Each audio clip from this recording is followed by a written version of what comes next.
नामांकन दाखिल का पर्चा भर दिया गया है।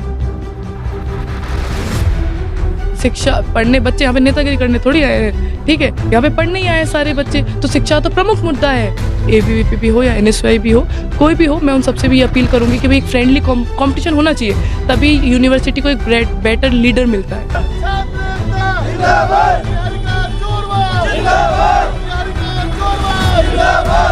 मंत्री मुरारीलाल मीणा की बेटी निहारिका जोरवाल छात्र संघ चुनावों में अध्यक्ष पद के तौर पर दावेदारी ठोक चुकी है, नामांकन दाखिल करने के लिए पहुंच चुकी है और नामांकन दाखिल का पर्चा भर दिया गया है। अभी मौजूद है निहारिका जोरवाल हमारे साथ।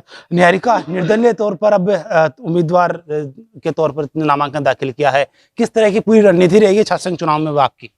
छात्र संघ चुनाव में वही जो पहले रणनीति चल रही थी वही रणनीति रहेगी कि छात्र हित के ऊपर बात करनी है हमको, ना किसी मतलब ऊपर किसी भी जो छात्र हित के अलावा जो भी मुद्दे हों उन सबको हमको नेगलेक्ट रखना है, और जो भी है एक्चुअली धरातल पे छात्रों के हित में, छात्र शक्ति के हित में जो भी काम होगा हम उसी पे जो पहली जो प्रोसेस था हमारा वही चलता रहेगा। एनएसयूआई से टिकट कटने के बाद में कहा जा रहा था कि कहीं ना कहीं निहारिका जोरवाल को महासचिव पद पर एनएसयूआई ला सकती है, फिर आगे भी समय है अभी तो उसको रोक सकती है, लेकिन आपने निर्दलीय तौर पर अब नामांकन दाखिल किया है, किस तरह से और क्या कहना है आपका इसको?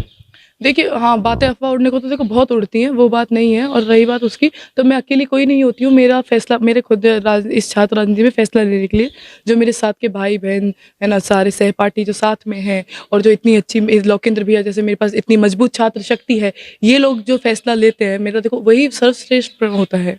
आप ही बताइए, मैं अकेले हूँ, मैं एक चेहरा हूँ, मैं अकेला इंसान कहीं सक्षम नहीं होता है। ये जो भी हूँ मैं, इन सब की वजह से भैया ये सब जो मजबूती से खड़े, सर्व समाज की ताकत जो मेरे साथ खड़ी है, वो जो फैसला लेगी वही मेरा फैसला होगा।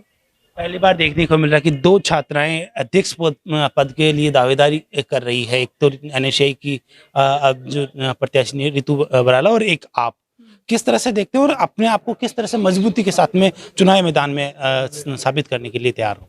देखिए, मैं तो अभी पहले भी यही बोला था, मैं तो देखो अभी भी छात्र हित के बारे में ही बात करनी है, कोई फालतू न्यूसेंस टॉक करनी नहीं है, क्योंकि स्टूडेंट के ऊपर मुद्दे हैं, ये कोई कांग्रेस बीजेपी या फलाना फलाना ऐसी कुछ चीज़ें नहीं है। और रही बात कंपटीशन की, तो मैं तो ये मानती हूँ कि जो कोई भी पैनल हो, चाहे एनएसयूआई की बात नहीं, एबीवीपी भी हो या एनएसयूआई भी हो, कोई भी हो, मैं उन सबसे भी अपील करूंगी कि भाई एक फ्रेंडली कंपटीशन होना चाहिए, तभी यूनिवर्सिटी को एक बेटर लीडर मिलता है।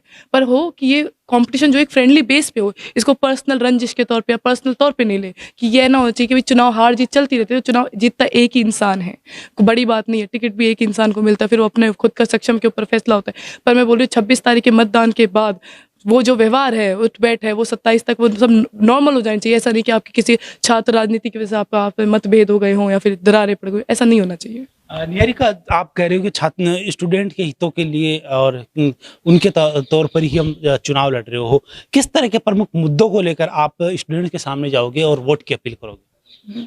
देखिए, मेरा पहले मतलब मुद्दों की बात करें तो ऐसे तो बहुत सारे मुद्दे हैं, पर अभी समय के अभाव में मैं कुछ आपको बता देती हूँ। जैसे मैं खुद एक लॉ स्टूडेंट हूँ और मैं एक छात्रावास में रहती हूँ, यहाँ पे कैंपस के छात्रावास हैं, तो मेरे प्रमुख मुद्दे तो पहले इंफ्रास्ट्रक्चर को लेके होंगे, चाहे हॉस्टल के इंफ्रास्ट्रक्चर हो या फिर कैंपस का इंफ्रास्ट्रक्चर हो, कि इंफ्रास्ट्रक्चर की स्थिति थोड़ी दयनीय है। आप देखना चाहेंगे तो देखेंगे तो ठीक है। और हॉस्टल में भी हो गया, जैसे मैं हॉस्टल में 5 वर्ष हो गए मुझे हॉस्टल में रहते हुए, तो उसके अंदर मतलब छोटी छोटी चीज़ें होती हैं जो एक बाहरी आदमी को, जो बाहरी कैंडिडेट मान लीजिए या फिर बाहरी का जो आदमी है, जो घर रहता है, जो सिर्फ कॉलेज पढ़ने के हिसाब से आता है, वो चीज़ नहीं समझ सकता। हम हॉस्टल में रहते हैं, छात्रावास में रहते हैं, तो हमें पता है कि भाई एक एक चीज़ खाने की क्वालिटी से लेके सोने तक की क्या क्या व्यवस्थाएं होती है जो अव्यवस्थित होती हैं, जिन पे हमें ध्यान देना होता है। जैसे सेफ्टी हो गई, सेफ्टी की बात करें, लड़का लड़की की दोनों की सेफ्टी मैटर करती है, लड़की की अकेले की सेफ्टी मैटर नहीं होती है, ठीक है। तो दोनों की सेफ्टी हो गई है ना, रोड हो गई यहाँ पे। और जो अपना एक मेरा ये भी मुद्दा रहा है कि भाई जो शिक्षकों की अपनी जो लास्ट भर्तियाँ निकली थी 2018 या 17 में निकली थी रोज, तो मेरा ये है कि उस पर जरूर दबाव देना है मुझे।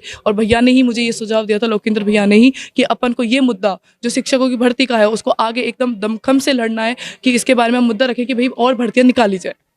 शिक्षा की गुणवत्ता को लेकर बात करें तो कोई भी छात्र नेता अभी तक शिक्षा की गुणवत्ता को लेकर बात नहीं कर रहा, क्योंकि राजस्थान यूनिवर्सिटी का जो एजुकेशन स्तर है वो लगातार नीचे जाता जा रहा है। उसको लेकर भी क्या आप चुनावी मैदान में इसको लेकर भी उठाओगे?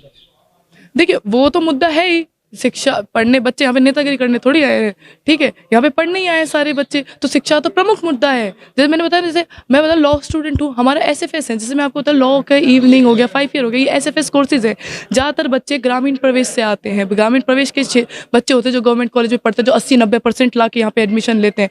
उनके लिए जो फिर भी आप एसएफएस दे रहे हैं यहाँ पे फैसिलिटी, तो वो बहुत महंगी होती है, हर कोई अफोर्ड नहीं कर पाता। तो मेरा पहले प्रमुख मुद्दा होगा कि भाई एक तो एसएफएस कोर्सेज की एक ऐसी मिनिमम फीस रखी जाए जो हर बच्चा अफोर्ड कर सके। छात्रवृत्ति हो गई है, और जो प्लेसमेंट सेल हो गए हैं लॉ के अंदर के, और भी बहुत सारी कई प्रकार की चीज़ हो गई, जैसे छात्रावास हो गए। जैसे अब ग्रामीण प्रवेश से कोई मध्यम वर्ग का बच्चा आता है, बाहर पढ़ने के लिए आता है, वो अफोर्ड नहीं कर पाता भाई इतना कि महीने का 10,000 रुपये आप किराए पे या राशन पे दें।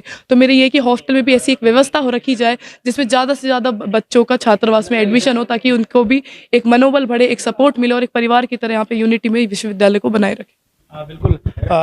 निहारिका जोरवाल को समर्थन देने के लिए लोकेंद्र सिंह रायथलिया भी यहाँ पहुंचे हैं। लोकेंद्र, आप भी लगातार लंबे समय तक छात्र राजनीति में आ रहे हैं, अपना समर्थन भी निहारिका को दे रहे हैं।